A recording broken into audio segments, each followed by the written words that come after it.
Hey guys, welcome back to another episode of iGotMail, and today we have a lot of things to unbox today, so let's just get started. So first off, let's start with tech. A couple of days ago, I was fairly fortunate to wait in line at my local micro center here in St. Louis Park, Minnesota, and got my hands on this baby, the RTX 3080 4-to-Win 3 Ultra from EVGA. As you see from the price tag, retails for $809.99. It's my baby, and of course with the rumors coming out with a 3080 Ti coming out fairly soon. Well, that's what happens when you're early adopters of these graphics cards. But waiting in line, I was very lucky. They had about 50 3080s and 20 3090s from EVJ all in stock that day on Tuesday. So very happy. I managed to walk away with a 3080 and upgrade my rig, which you should see an image now.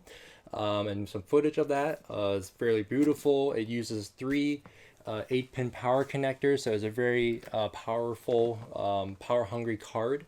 So very excited to use it, and this push my 1440p gaming just to higher frames per second, but also use it competitively with the NVIDIA suite as well. So next up for graphics cards. So I got these two fairly recently. So luckily on Monday, on Best Buy, they had a big restock on 3080s, 3070s, and 3060 Ti's after the 3060 Ti was launched the week before. And I walked away with two models I ordered, but they're not for me. So the first one is this, is the Gigabyte 3060 Ti Eagle OC. So it's the Eagle model with two fans with only one 8-pin power connector, and is the overclock model. Retails for $420. So nice. Not nice. So 420 bucks is their OC model. It does have a little bit of RGB, but this is not going to me. It's going to my relatives that bought this off me. So they'll be getting an upgrade with the 3060 Ti from Gigabyte. And then this last one here is the MSI 3060 Ti Ventus 2X OC. I believe is what it's called, but this is the Ventus model. This is also a two-fan model as well. One 8-pin power connector with no RGB, very black stealth out look. Very reminiscent of the Mech OCs that they did with, in terms of shroud design, very similar to the Mech OC that they did with the 5700 and the 5600 XTs from AMD. So very familiar, but more blacked out. Also heard good things about this card. This is going to a friend, but I plan on, when I get the chance, one of the two, whichever needs video and review, will be benchmarked and going to one of my systems and test it out compared to my GTX 1080 Ti Founders Edition. So one of these two will be in that video, but both of these will be going to friends and family that will be using these. And then at 3070 I had last week, so I have the box right here just so you guys can see it. Did some cool testing, but finally phased it out for 3080s. So this thing will be going to another friend as well. So all of the RTX cards that you've seen so far in today's video will be going to friends and family, which is great since they deserve more than I do, and I already have the 3080. So that's the first thing for tech items. Next up, we had a huge Airsoft order. I did two separate orders during the Thanksgiving weekend through Cyber Monday. And these are things that I got. So first off, we got the FN Herstal M249 from Cybergun. I believe the OEM is A&K. I already taken it out of the box to make sure everything was working and functioning. So here it is. So very, it's a mostly polymer LMG, so it's pretty awesome. Safety down here, all polymer. Foldable stock, and it can use M4 mags, so essentially you can pop in M4 mags or use the drum mag, which I have purchased right here. So let's put this down. And the box mag that came with, I ordered, is the A&K 1500 round box mag, so we just pop it open here quick. So again, $1,500 round, 1,500 rounds, not $1,500. Oof. So it goes into the M4 mag port. BBs fill up on this tube here. This tube has the cable and wires. Again, 1,500 BBs in here. It's electronic, so you can run with a motor. And you want to see how it looks with the LMG. Let's take a look here. So again, pop off M4 mag. So first things first, you pop in the feeder, make sure it's locked in, and then lock the magazine.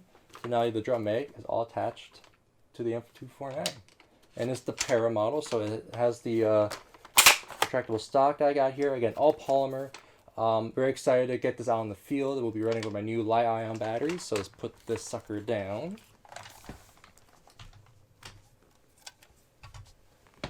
Next up, we have a couple more items. So first off, my old pair of gloves are very worn out, so I bought a new pair. These are the Evic manufacturing group licensed, like with their trades, mechanics fast fit gloves. So essentially it's the traditional mechanics gloves you see if you're a fan of them or seen them around the field, but with Evic manufacturing group, and it was on sale. Just picked up anyway to retire my old worn out gloves.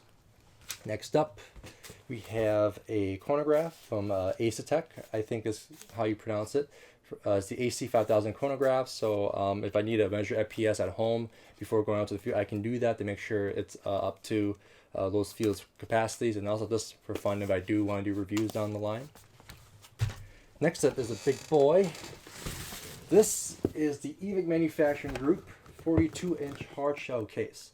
So this is usually a $120 to $150 hard shell case. Very nice. It has a couple locking points for a padlock if you want to use it. It also uses 4 heavy-duty plastic polymer locks, and then of course right here is a pressure valve, so you can close it or open it to release any pressure inside the case. This is my second one of these, and this is going to be holding my 2 M4s and probably my pistol whenever I do any traveling once COVID gets better. But this is on sale, usually around between the 120 to 150 range. Got it for less than $100. I don't exactly remember the exact price, but for sure under 100. So pretty much got over 30% off on this product. So very happy with this purchase. So I'll be going along with my storage. And then lastly, this one is not opened. So this is the other Airsoft order that I did make right here. So I'm gonna grab my trusty knife and then let's crack her open. So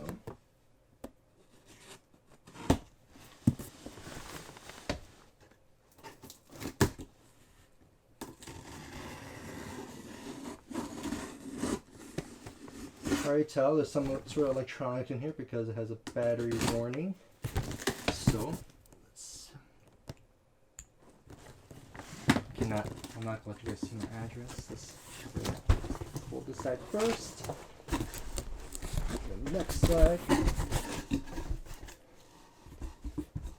Alright, so first some packing paper.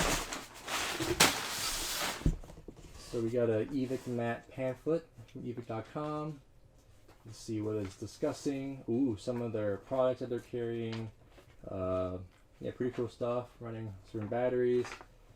So cool magazine. Then next up. Let's see. How do I open this? Well, whatever it's the stickers I ordered. Just so I can decorate the case. Also on sale. And here are 2 lithium batteries from Titan Power. So I've heard, I've been out of the hobby for quite a few years actually. I think the last time I played was in 2018. So earlier in my other iGotMail, I got back into it. I never heard about these new lithium batteries. So essentially performance like a lipo or lipo battery, but less riskier. Like you don't have the puffing situation if it's a dead battery. Still uses the lipo adapter to charge it, and then Tamiya on the top here to be used in my AEGs. That's all Tamiya use. So very awesome that these are here. So finally get to use these 2, and these are 7.4 volt 3000 milliamp batteries. So very excited to get these also on sale. Next up we have here is a silicone oil set. So I used to use some silicone oil and grease, particularly for my AEGs and gas blowbacks. I seen them misplaced them, so I bought this pack that comes with PTFE grease, silicone oil, and then maintenance oil for my for everything. So got this also on sale or with a coupon code. So add that to my inventory.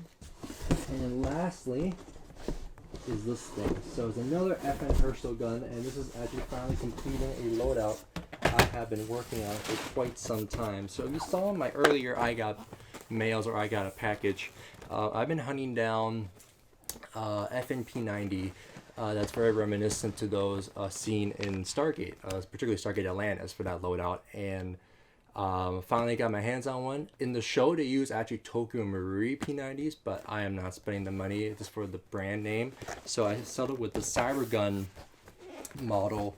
I believe it's also produced probably by A&K or ever manufacturer that does a more cheaper version of the P90. So let's open it up. So you get to get an instruction booklet, warning, multiple languages, and with some bad English sometimes in here and there. I'm being honest, there's some bad English in some of these manuals. Take this foam padding off, and here we are. Ooh.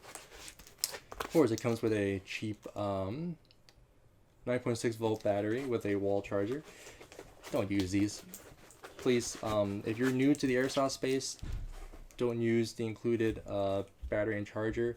If you want it to test it out, you can. I'm not. This is my recommendation. Just get a smart charger and charge this. Don't use the wall charger because it does go overpower.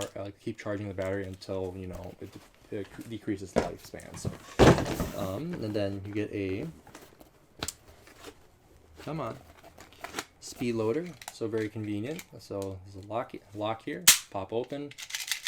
Load your mid caps or low caps. And lastly is the P90 itself. So this is the one with the integrated red dot. Again, similar one what they use in Stargate. So very excited.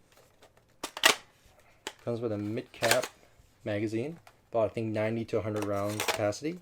Smack it back in. Of course, the classic P90